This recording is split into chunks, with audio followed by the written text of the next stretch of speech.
Bonjour à tous et bienvenue à cette nouvelle édition de la revue de la presse camerounaise que nous ouvrons ce matin avec le quotidien bleu d'Amanmana. Ça c'est Le Jour qui nous fait savoir que la BIAC change les billets contre les pièces de monnaie.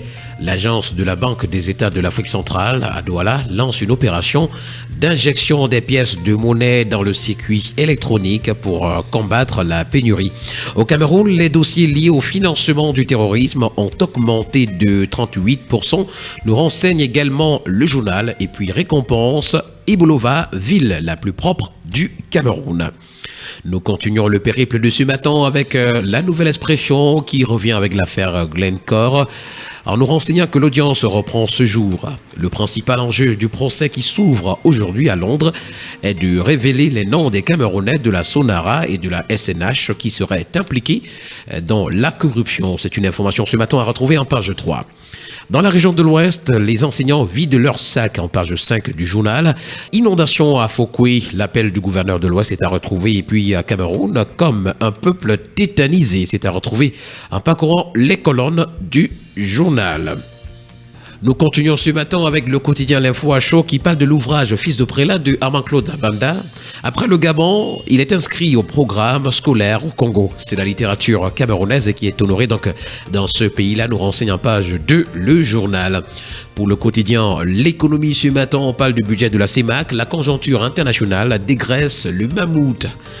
Et d'après le commentaire que fait pour nous ce matin le quotidien L'économie, vulnérabilité climatique, fragmentation géoéconomique, tensions géopolitiques et flux de réfugiés et bien d'autres font baisser les prévisions budgétaires 2025 de la communauté économique et monétaire de l'Afrique centrale. Les grandes lignes du projet de budget de cette organisation pour l'année à venir ont été présentées hier du côté de Bangui, c'est en République centrafricaine. Voilà donc une information à explorer ce matin à la page 3 du quotidien L'économie. Pour la tribune des communautés, le journal Intégration, on parle de la commission de la CEMAC ce matin. 85 milliards de francs CFA de budget en 2025. La prudence et le réalisme en lieu et place de l'ambition démesurée d'il y a un an. Israël contre Palestine, embrasement du Proche-Orient, réforme des Nations Unies, néocolonialisme et bien d'autres. L'inoxydable Sankara nous est présenté ce matin. Son célèbre discours prononcé à la tribune de l'ONU le 4 octobre 1984 reste d'une étonnante actualité 40 années plus tard. Nous continuons ce matin avec le quotidien d'information républicaine. Ça, c'est le drapeau qui parle de JMH 2024, Journée mondiale de l'habitat, bien évidemment. Ibolova, deuxième commune la plus propre du pays. Soins gratuits également. Le navire hôpital Peace Act est à Douala. Le quotidien Nouvel Horizon, dans sa parution de ce 8 octobre 2024, s'intéresse au conflit entre le MINSEP et la FECAFOOT. Le président Paul Biya insiste sur le respect de la loi d'après le journal. Le ministre d'État Ferdinand Ngongo a reçu Samuel Eto'o et d'autres dirigeants au nom du président Paul Biya. Cette rencontre, en réponse à la crise entre le MINSEP et la FECAFOOT, souligne le soutien de Biya envers Eto'o et son appel au respect de la loi, une étape cruciale pour apaiser les tensions qui perturbent le football camerounais depuis plusieurs mois. C'est une information qui nous est rendue ce matin par le quotidien Nouvel Horizon, notamment à sa page 5. Le quotidien Econews pour sa part, comme d'habitude, nous présente deux unes à sa page de présentation. En première une, BAL 3, c'est un luxe que les PME ne peuvent pas s'offrir. Et puis, où vont les milliards? L'énigme des flux financiers suspects du Cameroun est à retrouver ce matin. Le quotidien à capitaux public Cameroun Tribune, pour sa part ce matin, titre « Paix et vivre ensemble, les chefs en action ».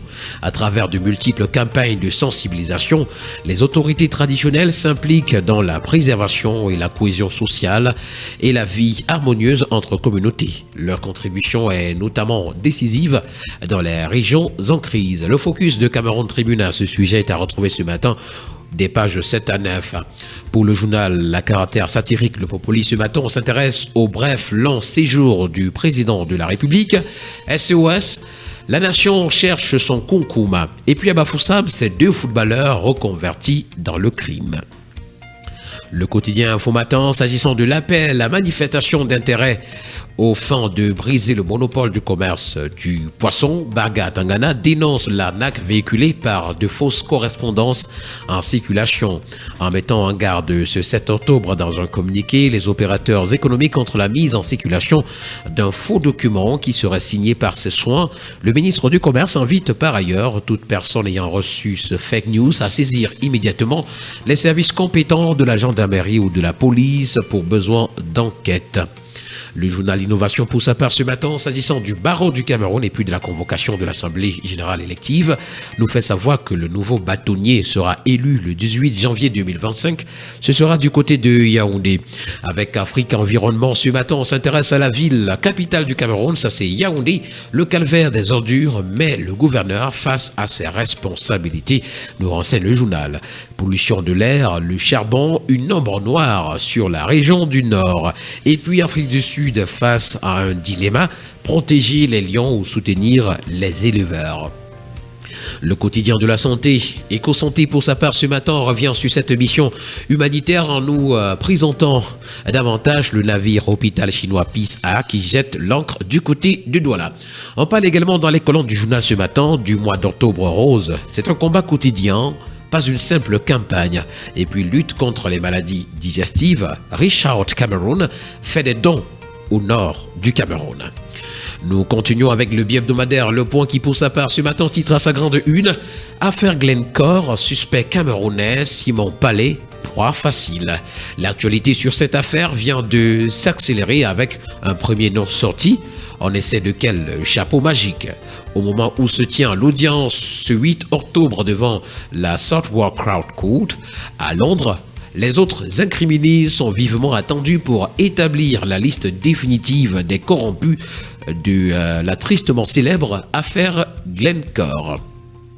Le quotidien Vert Émergence pour sa part ce matin, s'agissant des flux financiers douteux, nous présente 1700 milliards de francs CFA qui ont été comptabilisés en 2023.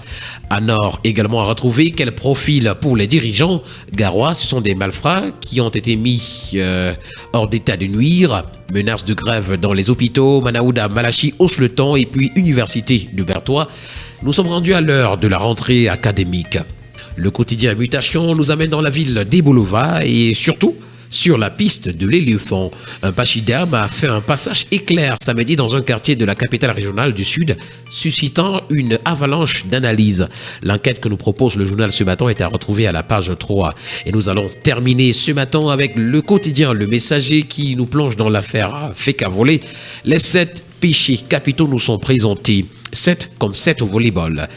La revue des fraudes judiciaires opérée par l'ancien président de la Fédération camerounaise de volleyball, réélu de manière arbitraire le 20 septembre dernier par une assemblée générale fantoche, nous est présentée ce matin en page 11. Et puis nous terminons avec, en pied de une, la grève dans les hôpitaux publics. La mise en garde de Manaouda Malachi est à retrouver à la page 4. D'ailleurs, le MinSanté envoie un avertissement aux membres du personnel incitant à une grève obligatoire.